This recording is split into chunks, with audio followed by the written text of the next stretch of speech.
Happy Friday. It is Kristen from Final Sight, and as we've been doing every Friday at around 12:30, we're going to go live with a school to just talk about different strategies in light of COVID-19, anything that can be useful for your students, your families, any content that you can be putting out to really make light of this situation going virtual.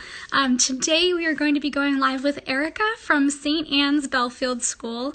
They've recently put out a really cool 30-page, or 30-plus page actually, guide on virtual field trips, and we'll all also be talking about other strategies that they've been taking on to go virtual. So I'll be bringing her on now. All right, just waiting.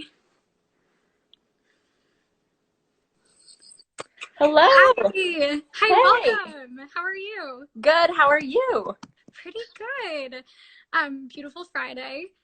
Yeah, I know it's a nice day out here too. It's a little chilly. Yeah, a little cold in Connecticut here. Yeah, it's still a little cold here in Charlottesville too. But we're getting there. We've had some nice days this week, so fingers crossed. It's warming up soon.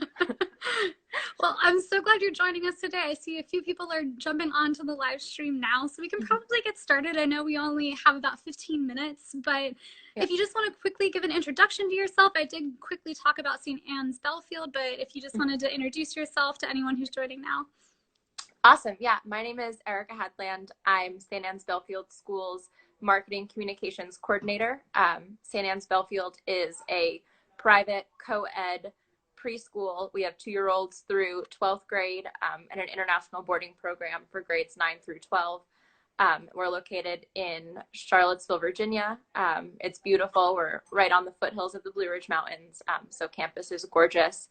But that's a little bit about us. And we are finishing our 4th week of distance learning. So far so good on that front as well.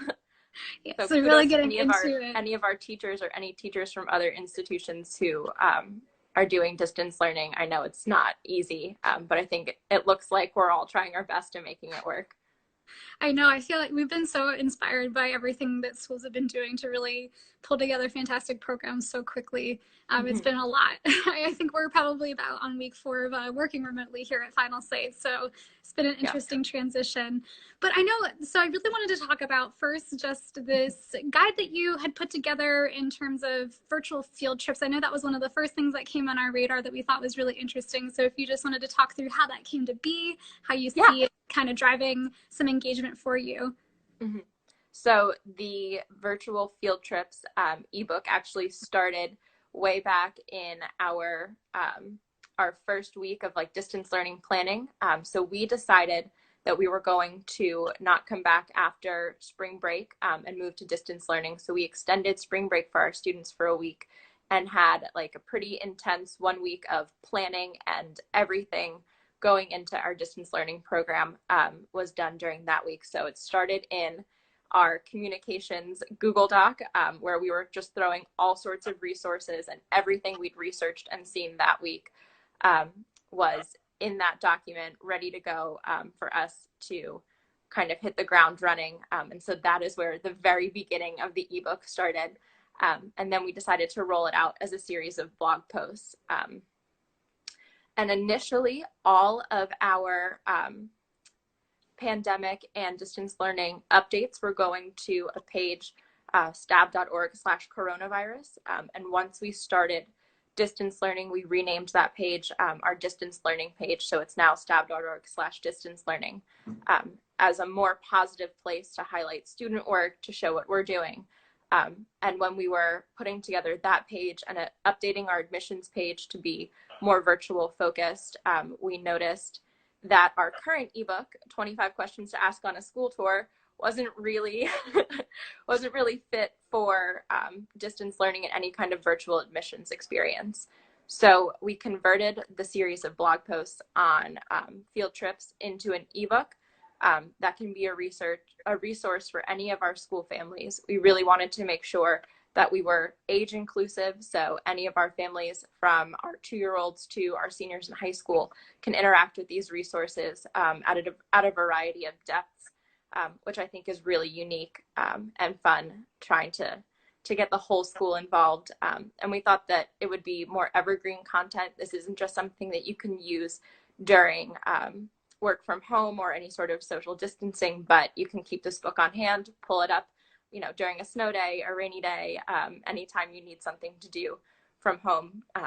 So that was kind of the main goal of the ebook that way. That's so cool. And I feel like I did want to go back over some of the things that you just said because they were all very good. I think you're kind of a really good example of everything we've been saying to do so far in terms of COVID, because everyone's been scrambling and it's kind of been a question of what do we do next. But I think first, just starting off with creating some blog posts was a really good strategy to move forward, just because blog posts just live really nicely in terms of SEO too. I think that's something we've seen. Families are still searching, so being able to put out resources like that is really great. Switching over into more of a distance learning language versus COVID is really great, because obviously this will pass, but distance learning may not pass. That's something that we could really be looking at for the future. We've been talking more about a digital campus, and I think that that really goes in that light. And then just the idea of virtual tours is so fun. I think that's a great idea. If anyone out there is really struggling with content to put out, that is something that you said is very evergreen. So it can really work well now and into the future with really nice activities. So I love it all. I think that that's such a great way of taking the situation. I am curious. So even aside from the ebook, in terms of social media, how you found that strategy has kind of shifted and what you've been finding has been working for you? Yep. So initially, I was a little nervous about our social media content going forward. We weren't going to be on campus. It was going to be harder to get pictures of students interacting and doing things, which is normally the content that we would have put out. But that said, and I initially thought of this idea during our very first all faculty and staff meeting that first week of distance learning planning, getting to see everyone's faces, even though we were all home, and hearing from senior admin was so inspiring and felt like really wholesome. And so I thought there was going to be a huge uptick in this kind of wholesome, almost like home video type content that I think puts a smile on everyone's face and ends up being really positive when the rest of your social media feed can feel kind of dense and stressful, especially if you're following a lot of news sources. So we really wanted to be positive and continue to build that community that we have every day walking around our hallways and seeing each other. We wanted to move that online and create those same positive feelings every time you see your teacher's face or someone saying hi. So I just think that was really our shift and what we wanted to see from social media and using our accounts as a way to connect people and keep that community growing and stay really positive. No, that's awesome. Yeah, I think it was definitely a bit of a gray area when all of this first started. We were kind of, even here at Final Site, we were questioning, how do we approach social media? So I think everyone has started to get a little more into the group. And exactly like you said, I think being human first and foremost has been what works best. I am curious in terms of types of content. I know we had talked briefly before that video has been working really well for you. I was curious if you wanted to get into that at all, what types of video you've been putting out, or even just, static posts. Yeah, so our teachers have been fantastic. I feel like anytime we've reached out for them for content and they've taken a lot of video projects on their own and shared them with us, which is, everything we could ask for as a communications department.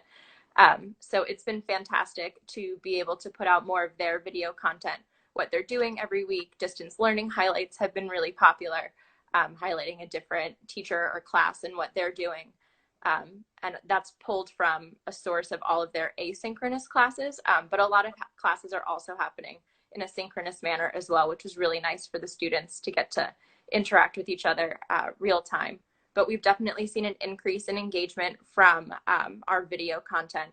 We've had so many nice comments left on the videos, DMs, emails to our communications email account from parents, grandparents, friends, random followers, just saying that this is so fun, and they're really happy to engage with it. Last week, we hosted a virtual Family Fest. So Family Fest is an event that we usually have that takes place at school, and school families come, and it's a whole night of fun events and a dinner together. So we took our virtual Family Fest PE night as an at-home bocce ball. So our PE teacher got on Facebook Live and was able to do that last Friday. And it was really fun. We had a great response from the Facebook Live, and families being able to tune in and play together in their backyards was really fun. That's so fun. I don't think I've seen anything like that so far. And like you said, live video is really great if you haven't taken advantage of it yet, especially Mm-hmm. Facebook Live. That's something great you can do to really almost feel probably the closest thing we have to being in person is Yeah. Facebook Live video or even Instagram Live like we are here, even though there are a little more limitations. That's so Mm-hmm. fun. I love that. Do you have anything? I know we didn't talk about this before, but I'm Mm-hmm. curious kind of looking forward to the future, how you see things going, if you have anything planned in terms of virtual or even just how you see that kind of panning out down the line.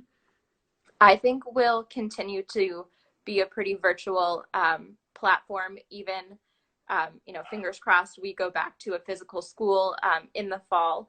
I think that virtual has been a great way to connect with so many of our families who may not have been able to make during the day events at school or even after school events due to work schedules or child care conflicts, anything like that. So I think that staying virtual and being able to offer live events, recordings of events will be really helpful in the future.